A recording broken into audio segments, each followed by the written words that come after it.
Hi guys, less than 2 weeks to go until freshers, and we're here to answer some of your questions before you start university.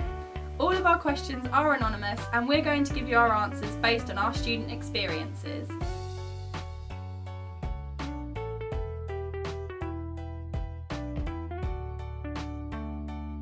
Okay, we've had a question in saying, I don't like getting blind drunk, what is there to do in Southampton for non-drinkers?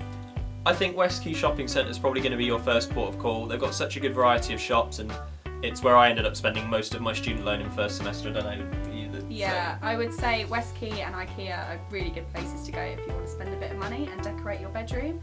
I'd also say the music scene in Southampton is amazing. There's plenty of gigs to go to, and Talking Heads is a really good place to go if you want a really nice cheap gig.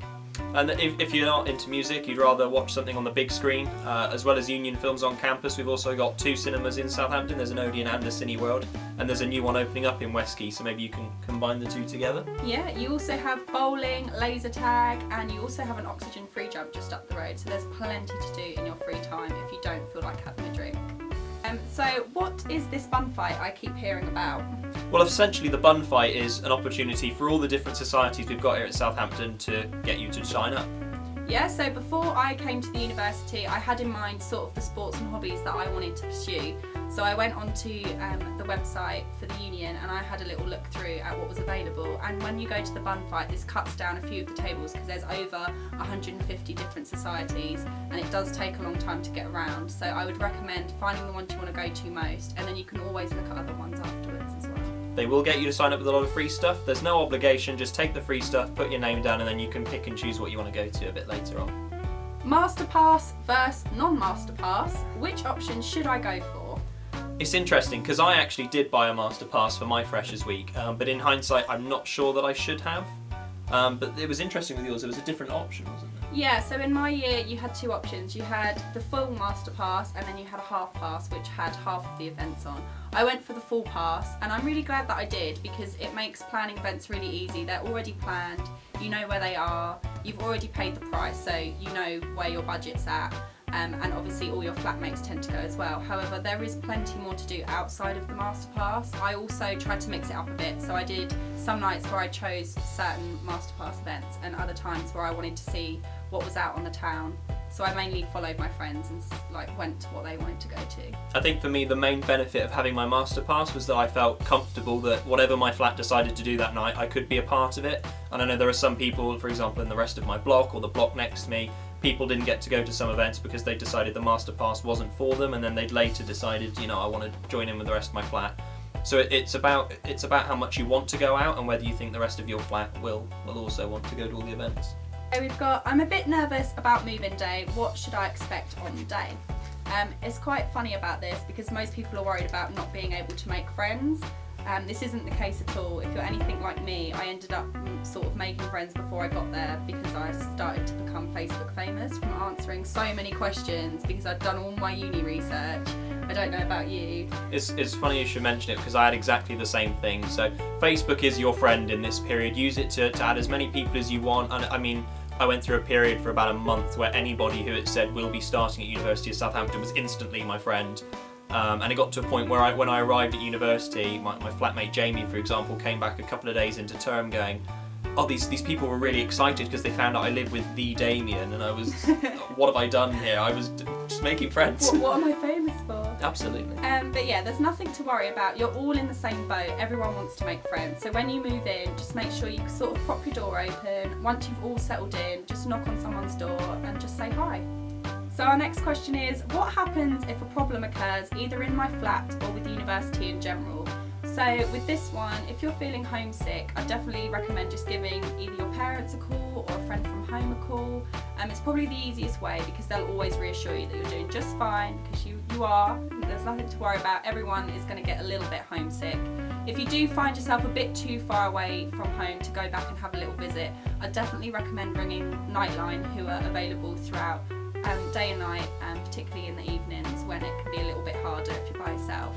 And also there are plenty of services around campus. Do you know where you could go? Yeah, I mean there's the Advice Centre, which is located inside the Students' Union. They'll be able to help you with any general inquiries or anything you want to chat about.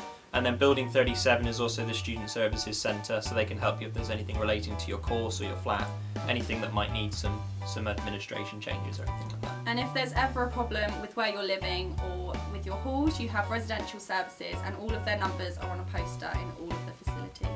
But the main message here, guys, is if you have a problem, there are plenty of places to come and speak to somebody about it. I've been recommended lots of books for my course. Should I buy them all before I arrive or wait? So with this one, I personally decided to wait just in case any of the books changed last minute for my degree.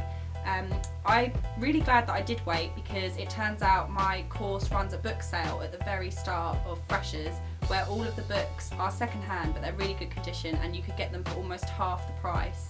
So I would definitely recommend sort of waiting it out, because you can get them a lot cheaper. And for humanities students, there's a local bookshop called October Books, and in the first 2 weeks of term they will have a stall set up inside Avenue campus, which is where all of your courses will be located. So they'll have all of the books there and you can peruse them. Or alternatively, Hartley Library has over 1 million books in it, over 250,000 of them are digitised, and what I ended up doing last year was just looking at my module handbooks when I first got them. I'd look at all the books that I needed, and then I was just quick enough getting them off the shelves in the library that I could take them out from there and not have to spend any money at all. I literally spent nothing on books at all last year, and I passed. Ish. Is it worth getting a part-time job during my studies? I mean, personally I did. I transferred cinemas from the one back home and moved to the one down in Southampton. For me it was really good. It was a nice social thing, as well as the fact that I was earning a little bit of extra money.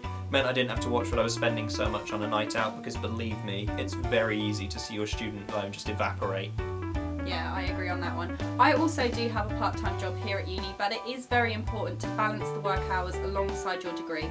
I find that trying to fit in societies with a degree and a part-time job is doable, but I only do work about 1 to 2 days a week, which is what I would recommend.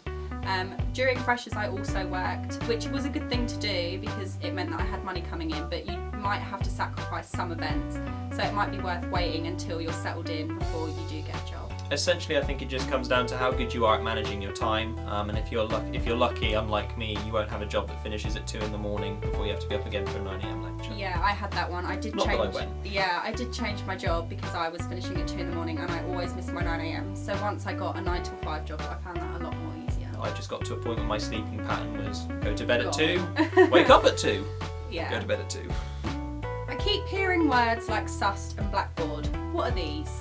I mean, SUST is essentially your main online student hub. From there you can access your email account, which is very important you keep checking. That's how your lecturers will communicate with you, it's how university will communicate with you.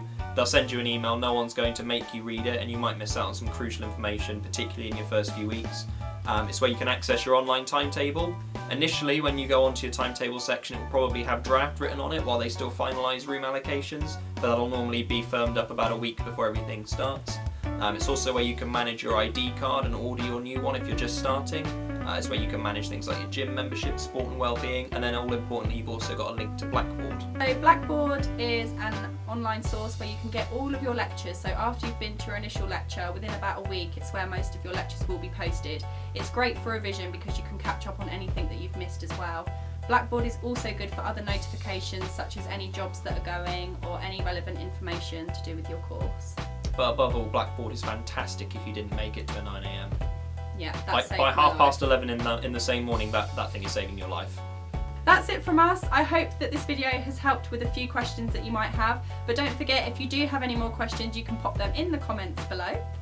And also don't forget, we've got more videos coming from now up until the start of Freshers, so make sure you give Susu TV a like, and there's more coming soon.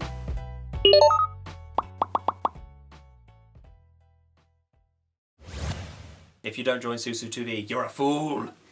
No, I'm not doing that. That was atrocious. That was absolutely... Why did I...